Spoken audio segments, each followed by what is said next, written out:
नमस्कार, मैं धीरज कुमार आपका फिर से एक बार स्वागत करता हूं। और आज फिर से हम लोग कुछ एमबी बुक के सॉल्व क्वेश्चन पेपर्स जो हैं उनको करेंगे, जो पिछले कुछ समय में पूछे गए हैं। तो हमारा पहला क्वेश्चन है, ये एरर है। आपको यदि लगता है कि ए में कोई मिस्टेक है तो आपका आंसर ए होगा। आपको लगता है कि बी में कोई कहीं पर गलत वर्ड इस्तेमाल किया गया है या ग्रामेटिकल रॉन्ग है तो आपका आंसर बी होगा। और यदि आपको लगता है कि सी में कोई दिक्कत है तो आपका आंसर सी होगा। और लगता है कि आपका आंसर पूरी तरह से सही है तो आपका आंसर डी होगा।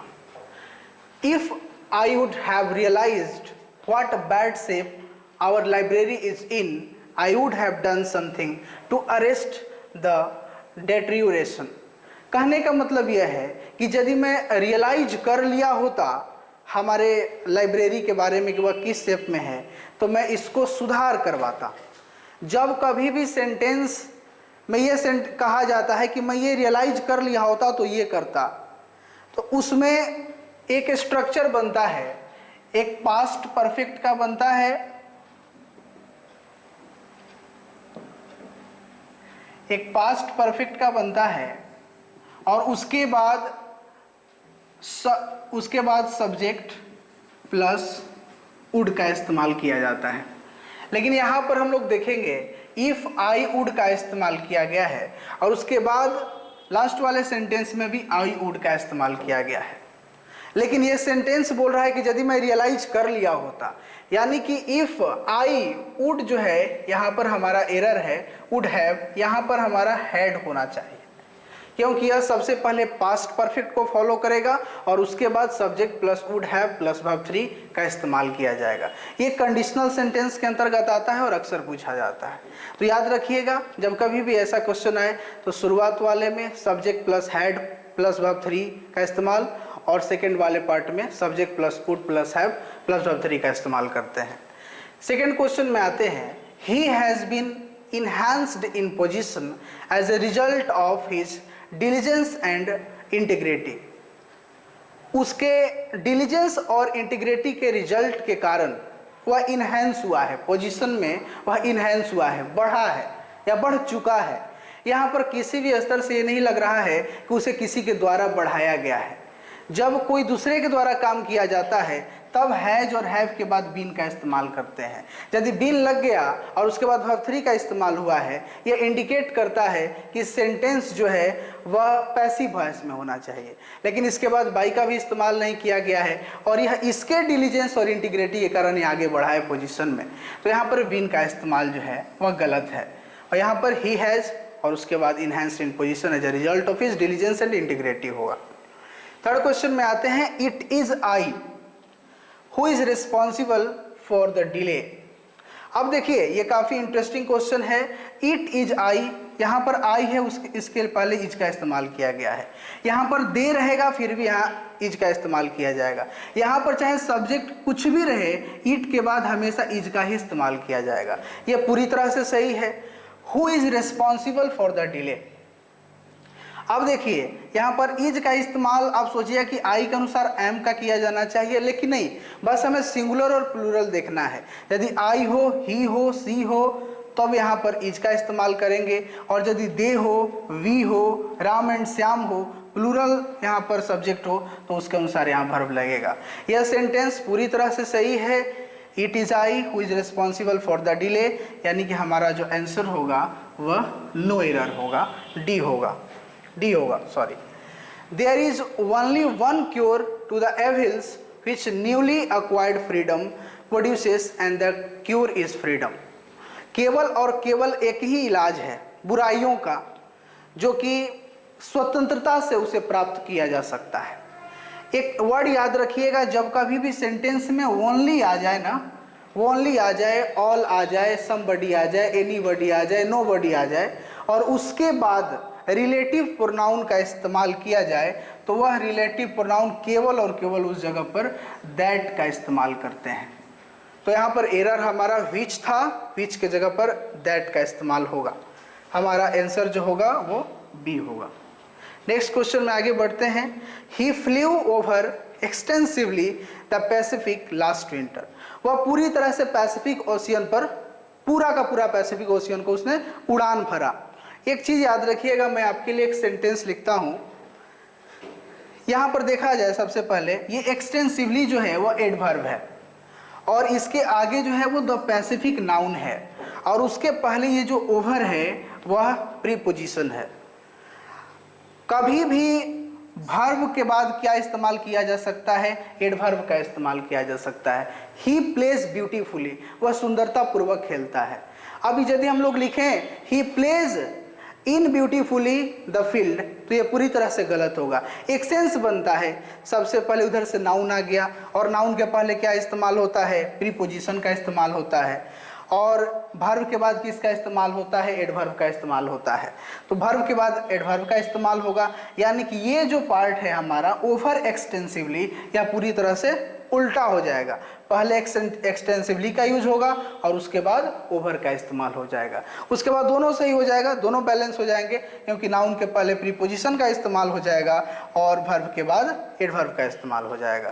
तो यहाँ पर हमारा बी में एरर था और हमारा आंसर बी होगा। एक बार पहले ये हम लोगों को हमेशा स्ट्रक्चर को याद रखना है, subject plus had plus verb 3।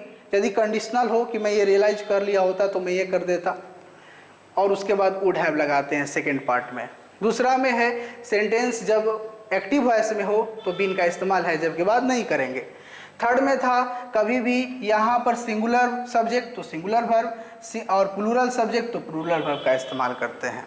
उसके बाद देयर इज ओनली, ओनली का इस्तेमाल हो गया, ऑल का इस्तेमाल हो गया, नोबडी का इस्तेमाल हो गया, एनीबडी का इस्तेमाल हो गया, द सेम का इस्तेमाल हो गया। तो उसके बाद केवल और केवल रिलेटिव प्रोनाउन जो होगा वो दैट का इस्तेमाल किया जाएगा। और फिफ्थ में हमको याद रखना है एक सीरियल नंबर कि किसके पहले क्या आता है या किसके बाद क्या आता है। जैसे कि वर्ब के बाद एडवर्ब आ सकता है, नाउन के पहले प्रीपोजिशन आता है। तो यदि हम लोग इस्तेमाल याद रखें तो हम सबको काफ़ी फायदा मिल सकता है। अब आइए अगले क्वेश्चन की ओर आगे बढ़ते हैं। अब हम सबको यहाँ पर एक एप्रोप्रिएट वर्ड को भरना है, देखना है कि कौन उचित वर्ड है और उसको हमें आंसर के रूप में लिखना है। The student was punished for his, देखिए इम्प्रूडेंस का मतलब उदंडता होता है, प्रूडेंस का मतलब बुद्धिमता होता है। इम्प्रूडेंस का मतलब होता है उदंडता, प्रूडेंस का मतलब होता है बुद्धिमता, मोडेस्टी का मतलब होता है, एक मिनट, मोडेस्टी का मतलब नम्रता होता है और क्लेमसी का मतलब होता है क्षमादान होता है। तो द स्टूडेंट वाज पनिश्ड, बच्चा को किसके लिए पनिश किया गया था? तो किसके लिए? उसके क्षमादान के लिए तो नहीं किया जाएगा, उसके नम्रता के कारण तो उसे पनिश नहीं किया जाएगा, उसके बुद्धिमता के कारण तो उसे पनिश नहीं किया जाएगा, उसके उदंडता के कारण उसको पनिशमेंट दिया गया। तो हमारा ऑप्शन ए जो होगा वो करेक्ट होगा।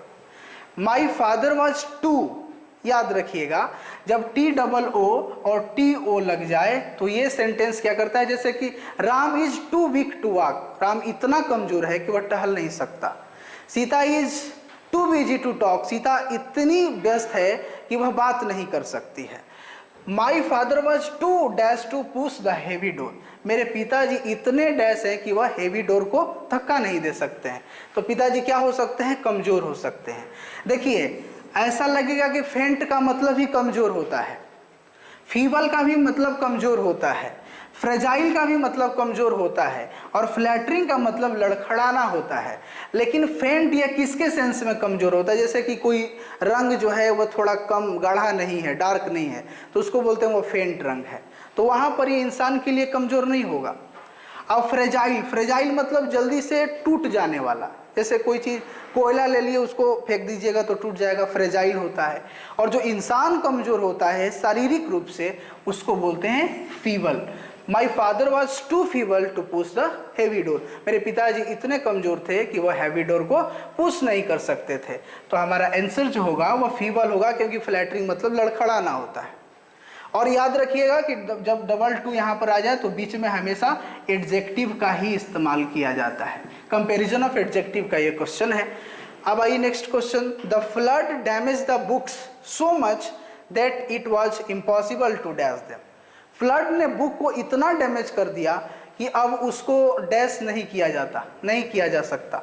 रिट्रीव का मतलब होता है उसको ठीक उसी रूप में लेकर के आना। रिट्रेस का मतलब होता है पीछे हट जाना। रिट्रीट का मतलब अपने जगह पर वापस आ जाना। तो बुक्स जो हुआ है डैमेज हो गया है तो उसको अब उस रूप में नहीं लाया जा सकता, तो उसका हिंदी होता है रिट्रीव। रिट्रीव का मतलब उसको फिर से पुनः उस रूप में नहीं लाया जा सकता। तो हमारा आंसर जो होगा वह ए होगा। His bungalow went through a make dash. उसका जो बंगलो है वह किस अवस्था में है? Make up. मेक अप जो है वो स्त्रियों के सेंस में इस्तेमाल किया जाता है।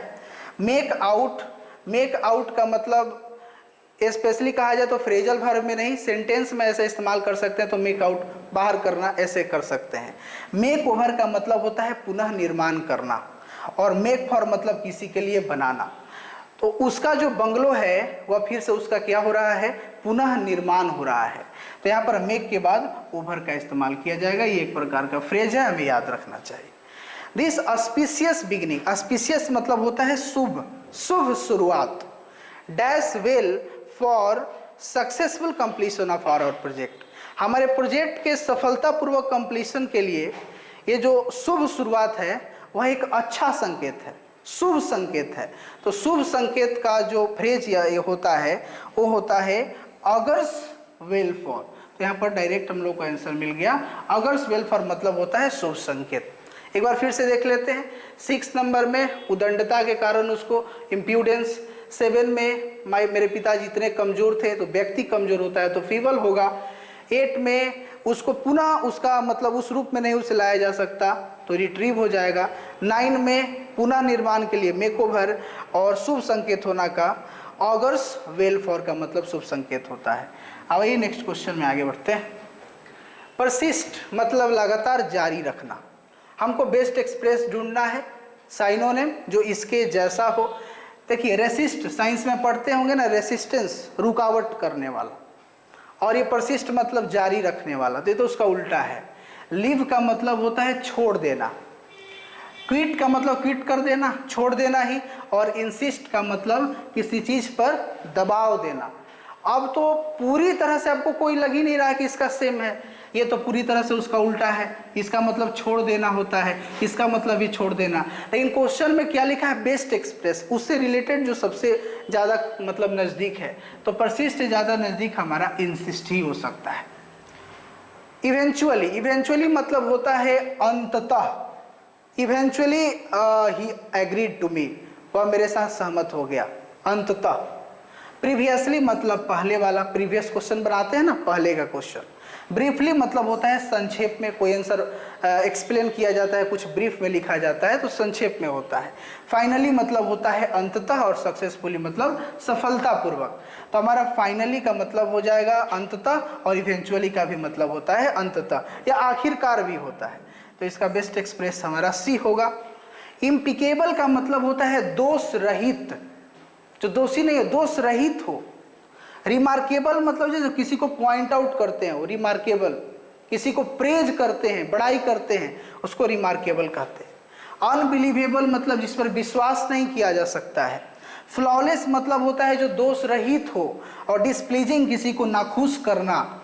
तो यानी कि इम्प्लीकेबल का भी जो बेस्ट एक्सप्रेस होगा वह हमारा सी ऑप्शन होगा, क्योंकि इसका मतलब भी दोष रहित हुआ है। यदि हमसे कोई मिस्टेक रह गया हो उसके लिए माफ़ी, और यदि आप चाहते हैं कि कुछ आप हमें सजेस्ट कर सकें तो बिल्कुल आप कमेंट बॉक्स में लिखिए। Thank you so much for watching this video.